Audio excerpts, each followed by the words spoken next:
Salut, c'est Surzelis. Aujourd'hui, je voudrais vous dire que tout va bien dans mon sang parce que ça y est, ça fait 1 an que je suis végane. Yeah! Et donc, ce matin, je me suis fait prendre le sang abondamment et ça y est, j'ai déjà les résultats cet après-midi. Je les ai reçus par mail et c'est super pratique de nos jours la technologie. Donc ça fait du bien aussi des fois de se dire bon voilà, végétarien, vegan, machin, comment manger, tout ça, ah c'est terrible, c'est trop dur, comment faire et tout ça, ou limite je m'en fiche et tout. Mais ça fait du bien, je trouve, de se dire que tout va bien. Donc pour vous dire, j'ai fait un check sanguin annuel et par rapport aux résultats de l'an dernier, eh bien tout va super bien. Donc par exemple en hématologie, numération globulaire, leucocytes, hématite, tout ça, en fait toutes les valeurs sont dans les clous.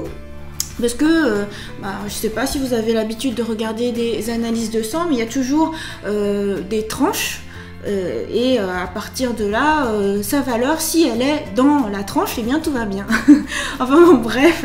Donc au niveau hématologie, tout va bien, formule leucocytaire aussi, les plaquettes aussi, donc au niveau sanguin, eh bien tout va bien.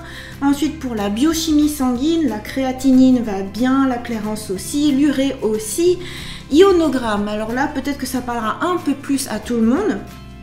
Par exemple, au niveau du calcium, là on peut avoir souvent peur de manquer de calcium parce que, eh bien, les médias, les publicités, les lobbies, enfin bref, tout le monde nous dit « Ah, il faut absolument que tu aies assez de calcium pour avoir des os costauds, il faut que tu boives du lait de vache, il faut que tu manges du yaourt, du fromage, enfin bref, voilà, il faut que... » Sachant que quand je vous ai parlé de la communication girafe, la CNV, la communication non violente, eh bien il faut, tu dois, c'est extrêmement réducteur de liberté. Plutôt je choisis, eh bien moi par exemple, je choisis de prendre plutôt du brocoli. Eh bien figurez-vous que mon taux de calcium a augmenté par rapport à l'année dernière. Donc il faut en avoir entre 84 et 102 mg par litre et moi j'en ai 92,6, ce qui est tout à fait dans la moyenne, alors que l'an dernier, eh bien j'en avais 90. Voilà, donc bon c'est une des valeurs que je vous donne en précision, mais enfin bon bref, tout le reste en fait c'est pareil, c'est dans les clous et du coup c'est fantastique quoi. Au niveau du phosphore aussi tout va bien, le potassium aussi, le sodium aussi, et alors là c'est rigolo parce que par exemple au niveau du sel, il sait pas qu'il y a des inquiétudes au niveau du sel, mais on n'en a pas besoin tant que ça, on n'a pas besoin de sursaler pour donner du goût, les aliments ont naturellement du goût, c'est justement parce qu'on sale trop et puis qu'on met du monosodium de glutamate, des choses comme ça qui détruisent les papilles, que du coup on se dit bon il faut absolument mettre plein de trucs.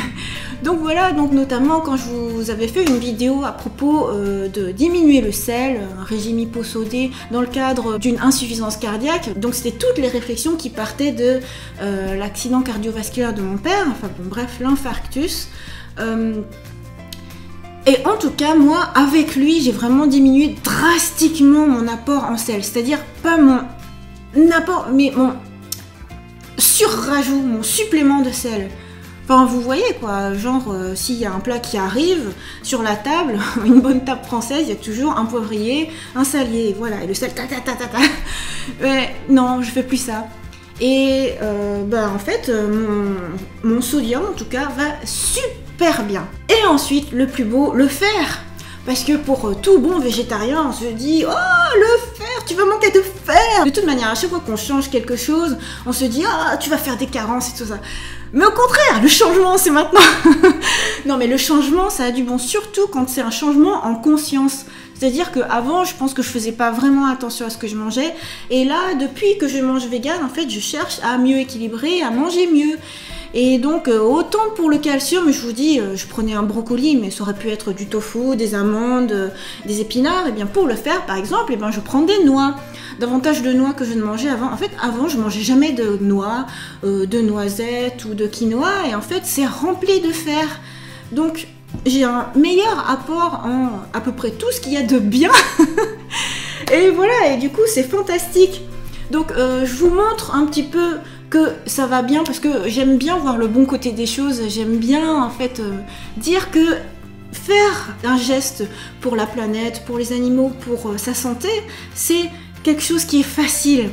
En fait, bien sûr, il faut mieux bien se renseigner, éventuellement être accompagné par un diététicien, un médecin, peu importe ce que vous voulez.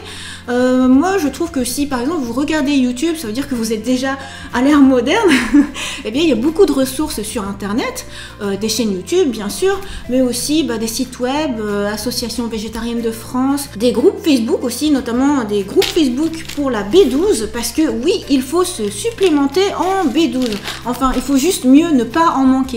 Alors vous pouvez vous dire oh c'est bizarre ça, c'est pas naturel, mais en fait vous l'avez déjà vu dans mes vidéos de room tour, en fait ça traîne toujours quelque part. J'ai ma petite B12 toujours avec moi. C'est important d'avoir de la B12 et naturellement vous vous dites que quand vous êtes omnivore vous en avez, et du coup mais c'est trop bizarre, quand tu manges que des végétaux tu manques de B12, t'es obligé de prendre des trucs. Mais non, en fait c'est parce que comme on est dans une société industrielle qui est devenue assez aseptisée, donc on a un peu détruit toutes les ressources naturelles qui normalement sont dans la terre et dans l'eau, et il se trouve que par exemple si vous mangez de la viande de vache, eh bien les vaches sont supplémentées en B12, et en passant par le transit de la vache, du coup vous avez un petit peu de B12. Ce qui fait que les gens qui ne mangent pas ces vaches supplémentées, qui ne mangent pas que de la B12 d'ailleurs, qui mangent aussi plein de bêtises, mais bon bref, eh bien dans le cas des végétariens, végétaliens, véganes comme moi, eh bien prendre la B12 c'est très important. Il y a plein de bonnes documentations. Je vous ai aussi parlé d'un très bon livre, Être végane. Il y a beaucoup de ressources, enfin franchement c'est super facile. Et puis à l'étranger aussi, par exemple si vous êtes au Japon, il y a ça qu'on trouve absolument partout, même dans les big caméras, donc les magasins d'électronique, et aussi dans les combini, c'est-à-dire les supérettes qu'il y a absolument partout. Tu fais 2 pas, il y a un combini. Eh bien tu as ça, vitamine B mix. Donc c'est un mix où il y a notamment de la B12 et aussi de la vitamine B6, B2, B1 et plein d'autres bonnes choses. Donc c'est super accessible quoi. En tout cas pour ce qui est de la B12 en France, je vous mettrai un lien, je vous mettrai le lien de ce que moi j'utilise, mais il y a aussi plein d'autres choses. Il y a aussi des aliments qui sont enrichis en B12, du tofu, du lait de soja, des choses. Il y a plein de solutions. Enfin voilà, donc c'était pour vous faire un petit check rapide, un petit truc pour vous dire oh, ça va super bien. Alors bien sûr là, ce n'est entre guillemets que depuis 1 an. Après il faut voir aussi plus sur le long terme. Moi je suis très confiante. Déjà là cette année je trouve que c'est vraiment fantastique. Et voilà, j'ai envie de continuer de vous montrer des choses fun, notamment des What I Eat in a Day. C'est la prochaine vidéo qui suit juste après cette vidéo. Parce qu'on peut manger végétalien, vegan ou végétarien, manger moins de produits animaux, manger plus sain, plus serein, plus conscient. Et s'amuser, prendre du plaisir, aller dans des restaurants même gastronomiques, enfin vraiment se régaler. Il y en a pour tous les goûts, pour des papilles exigeantes, il y en a. Et même en voyage, si elle est pas belle la vie. Donc rendez-vous dans le prochain What I Eat in a Day spécial Berlin. Bye bye.